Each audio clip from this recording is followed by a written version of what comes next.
Imagine transforming your weathered deck into a year-round oasis, or finally fixing that leaky roof before the next nor'easter hits. That's the kind of real talk we're bringing to homeowners in Massachusetts and beyond. Welcome to the PLJ podcast, where craftsmanship meets innovation. I'm your host, Melissa. Welcome back to the PLJ podcast, my friends. At PLJ, we're not just builders. We invest in the stories, leaders, and organizations that are making a big difference in our communities. Today, I'm thrilled to welcome our guest, Michael Mecenas, who is the president, founder, and driving force behind the Brazilian Resource Center, a 501c3 nonprofit investing and serving immigrant communities, low-income families, and those combating homelessness. They provide resources in relation to physical, spiritual, and mental wellness while breaking the barriers around health and opportunity. Michael, thank you so much for coming on the show today. Oh, it's a pleasure to be here. Thank you for inviting me. Of course. It's wonderful to get to know you and your vibrant personality and the work you're doing for the community here.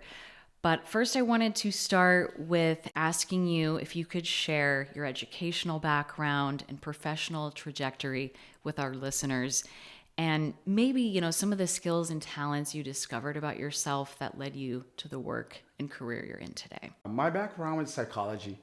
I'm a mental health clinician. My major is psychology and my minor is youth development. When I was in Brazil, I was studying law, believe it or not. But that was not for me. I needed more. So I think human contact and love, it was a calling for me besides being involved with the law. So I am proud to say that I went to Springfield College, Springfield, Massachusetts, and I graduated from there. And I became a mental health clinician. Wow. Awesome. And back in 2017 is when you founded the Brazilian Resource Center. What specific needs at that time did you see being unmet? This is a great question. So 2017, when I first started with the program, after doing a lot of survey and research around the need of the community, I noticed that the community was lacking a lot of resources and also English classes at that point. And we also had some wellness classes at that point as well. But once we started with the program and introduced that to the community, we had no idea that there was more need from the community. And from there, it just became what it is right now. Yeah. So while you were working as a mental health clinician, that's kind of when you were gathering all of this information, and that's kind of what was forming everything leading up to that. Is that correct? No, actually, I was working at Boston Medical Center at that time as a trilingual medical interpreter and working with a variety of community members. And at the same time, I was also going to school back then. And then bringing everything back home to the Cape, I start realizing that there was something missing. There was something missing that we needed to fill that gap. And that's when I created the project back in 2017. Yeah, so it was like this volunteer-led thing. Right. That basically you built this huge resource hub that continues to serve thousands of families every year. Here on the Cape, Massachusetts, how wide is your reach? Well, in terms of number, Melissa, last year we were able to serve over 12,000 people from January through December. Wow. And we do have a lot of mobile programs. Like one of them is the clinic, a free medical clinic that we can go to different places. Like we go to Fall River, we go to New Bedford, we go to Plymouth, Falmouth, Nantucket, and Martha's Vineyards. Wow. That's a lot. Yes. 12,000 a year that's a huge number. Yes. So congratulations. So many families struggle silently with different challenges. Like you mentioned, you offer English as a second language courses, healthcare access, mental health being a big one. Like we were just discussing burnout. And I mean, it goes way beyond that. What are some of the realities that these communities face that other people don't often see or maybe fully understand?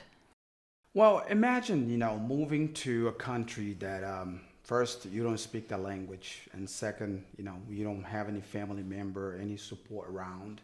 So it's hard for you to navigate, right? So a lot of people don't take to consideration what it takes to immigrant decide to leave their own country and migrate to another country. So there is a lot of barriers there that people sometimes don't see it. They have no idea that the barriers actually exist.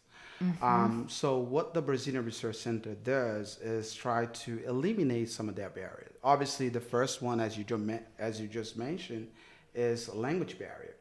But there is many other different barriers too. Finance, try to find work.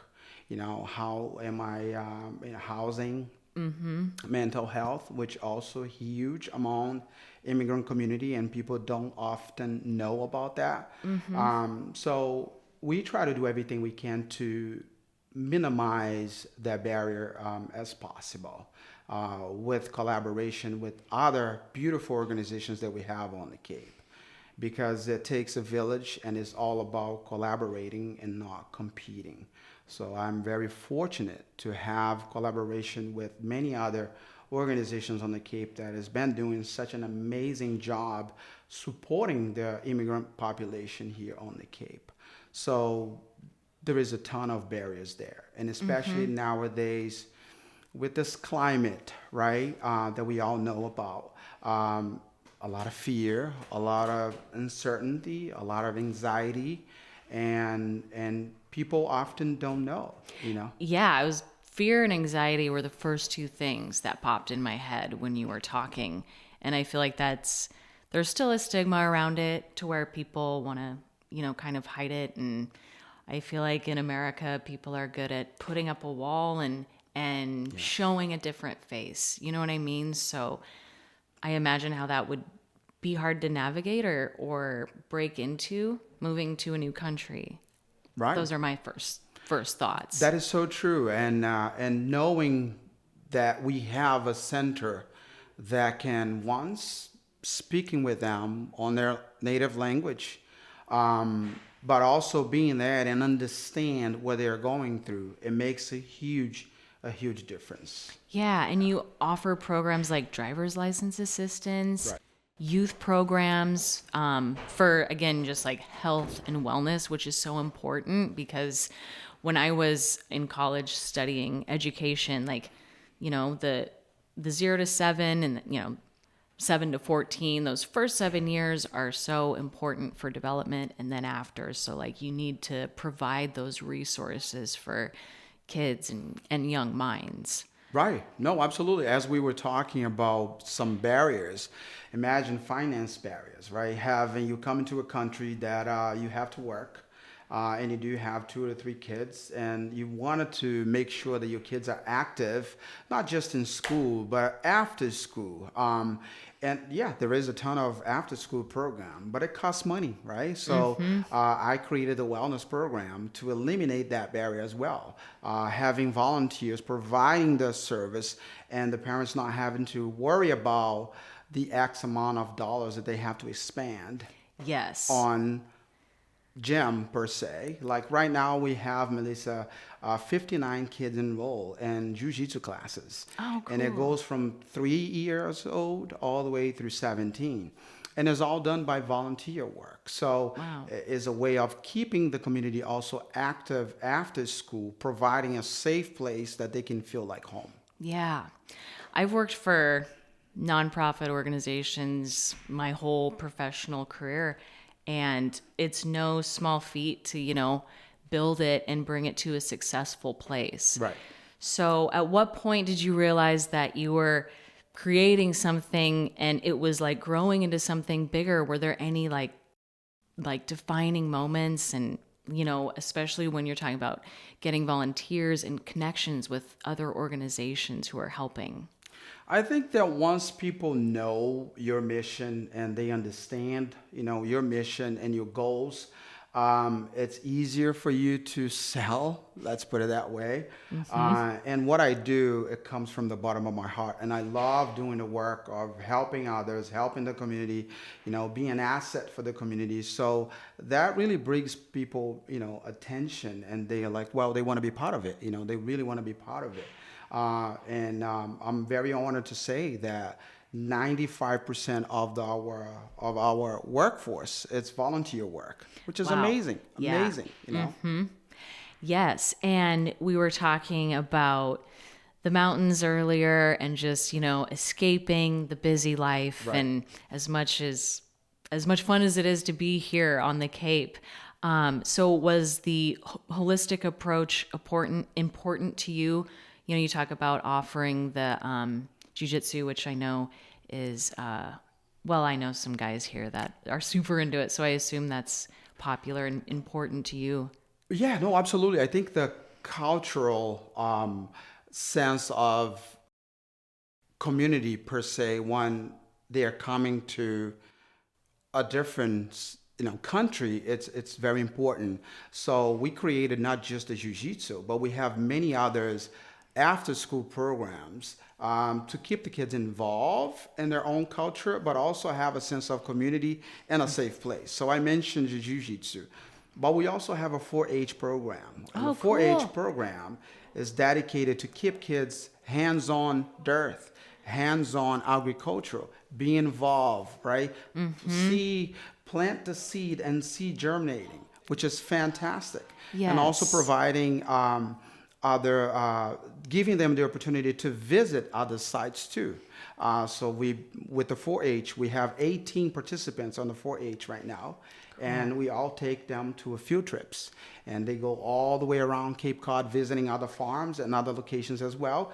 And some of the schools that we are partnered with, they decided to put that into their curriculum, teaching the kids on how the importance of gardening. I don't know if I mentioned this to you, but we also have a community garden program, which we have five different sites that we utilize and plant to grow. I mean, it's plant to give, pretty much. That's the name of the community garden. It's plant to give, but it's teaching kids the importance of planting, harvest everything, and give back. Yeah. Well, just like you said, your work is a labor of love, and that's what makes it successful.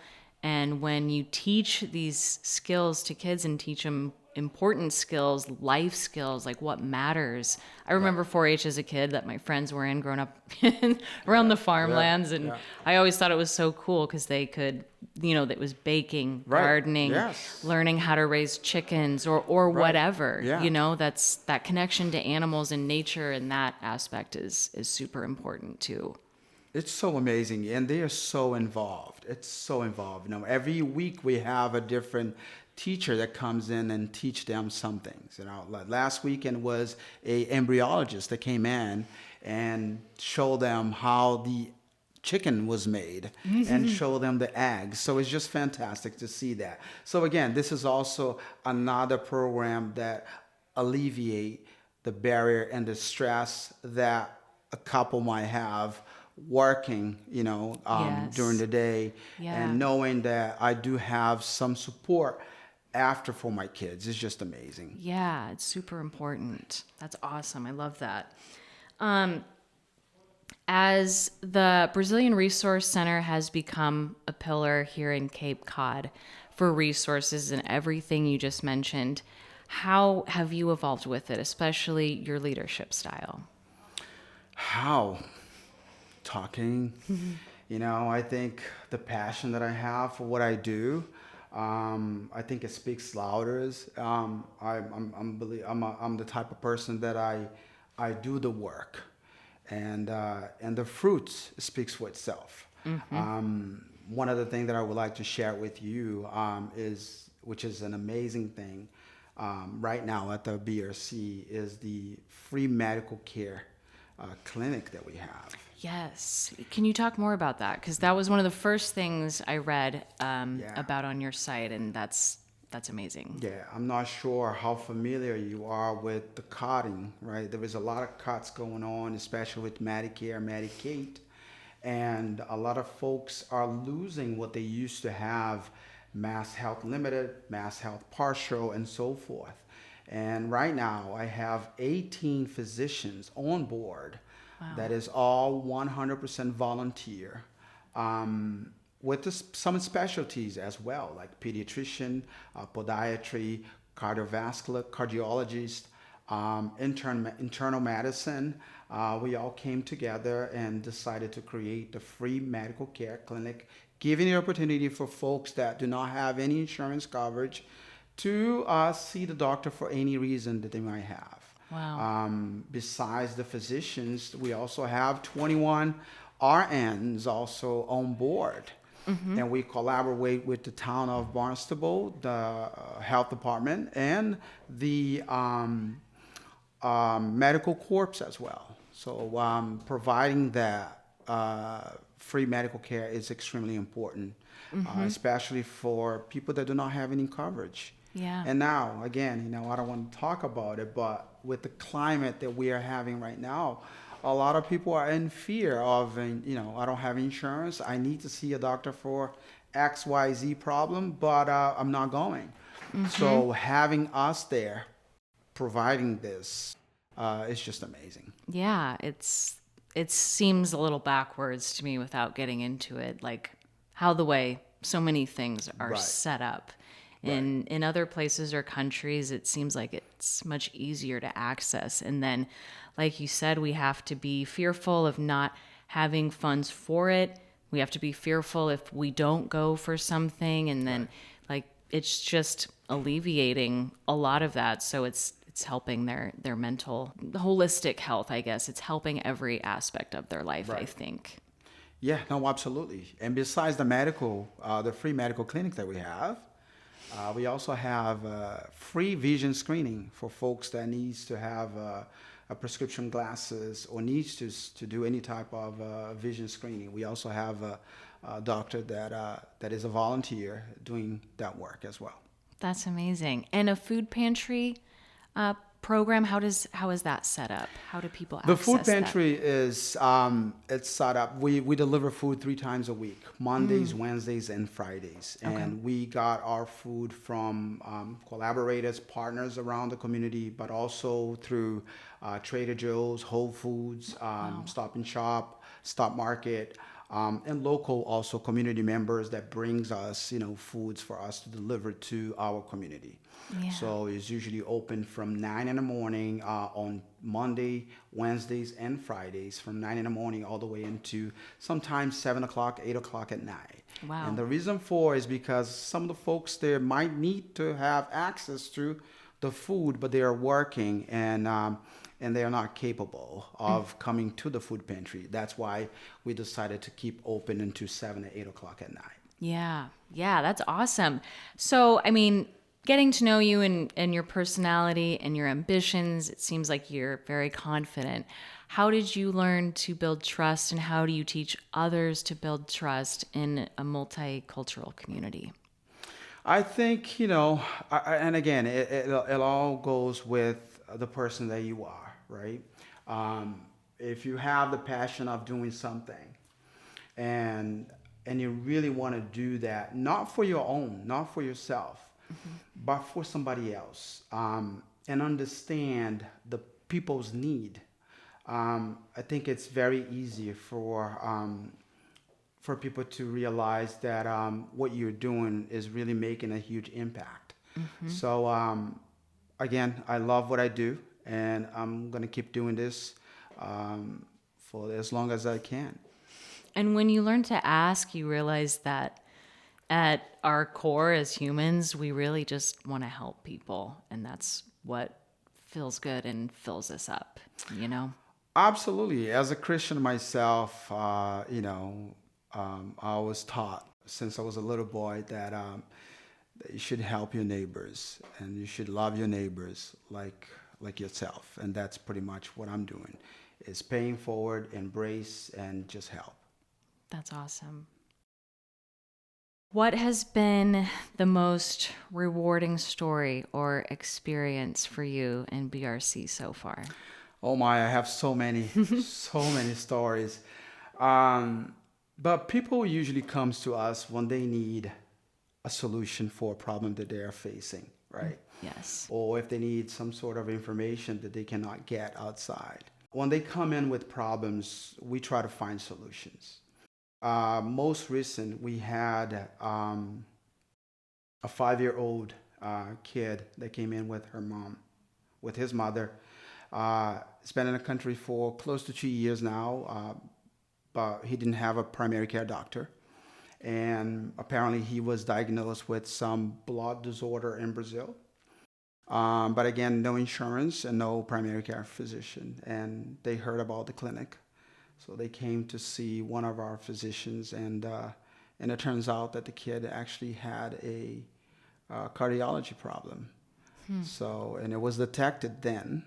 And from there, we were able to call Children's Hospital in Boston, and we were able to get some sort of coverage for the kid. Wow. And he ended up having a surgery, and the mother is so grateful, because if it wasn't for us, he probably would have died. Wow. So, stories like this, it makes me just continue to do the work. We also had a gentleman that was working a lot, and said, I heard about the clinic. I just want to stop by just to check my blood, just to see how it is. And we do we have glucometers, so we are able to check the glucose level. And this gentleman had his glucose level was over 600. So from a visit that he thought it was just, a normal visit, it became a 1 week in the hospital, hospitalized with diabetes. Wow. Again, he could have died if it wasn't for the program that we have. And many, many, many, many others, stories that I could stay here all day telling you.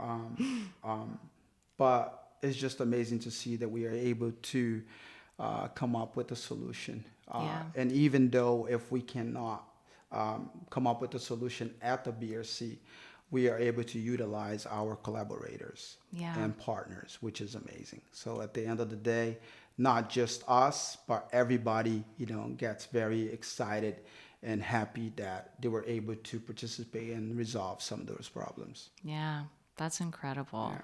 Thank you for sharing. So you have something else coming up on top of all of the work you do. I know you have an event happening at BRC on June 12th. Can you share with our listeners a little bit about that? Oh yeah, that's pretty exciting. Yes. I try to do every now and then we try to do some events and inviting the community to come over and meet our community leaders, right? Mm-hmm.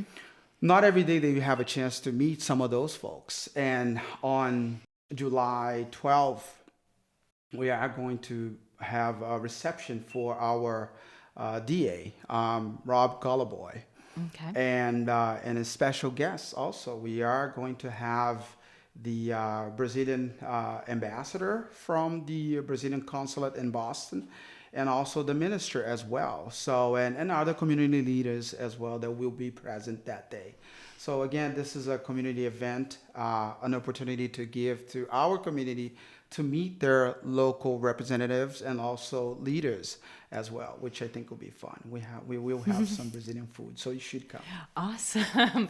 And they can find all that information on your website, is that correct? That's right. BrazilianResourceCenter.org. That's right, www.brazilianresourcecenter.org. Also, we have Instagram as well and Facebook as well. Awesome. And do you post, do you like to share content? You shared a little bit about the soccer game with your kids earlier. Are they excited about the work you're doing and their dad being a leader in the community? Oh, absolutely. My kids are so involved. You know, they said, "Daddy, when are we going to deliver food boxes?" You know, when we have the clinics, they are like, "Well, what can I do?" So they are very, very involved. They love what I do, and it's just inspiring. You know, just to see that I'm able to pass that on is just amazing. And they talk with their friends in school too, which is it's great to hear. Like, oh my God, you know, I was telling so and so about the BRC, and we have this event. Last December, we had an event. We had a Toys for Tots Yes. event, and we distribute over 1,000 toys to the community, Wow. and they were so involved. So and they told everyone in school. Oh, I Yeah, so bet. it's just Good marketing. Yeah, it's just great. It's great. I love that. Love that. That's awesome. And then where can we follow you specifically? Are you on Instagram as well? I am on Instagram, Facebook. Yeah, I'm all over. Awesome. Well, Michael, thank you so much for making the time out of your busy schedule to come here and share your story on the PLJ podcast. We're so grateful, and we'll have to have you back for more. I'll be back with some more news. Thank you so much for having me. I truly appreciate the invitation. Likewise. Thank you.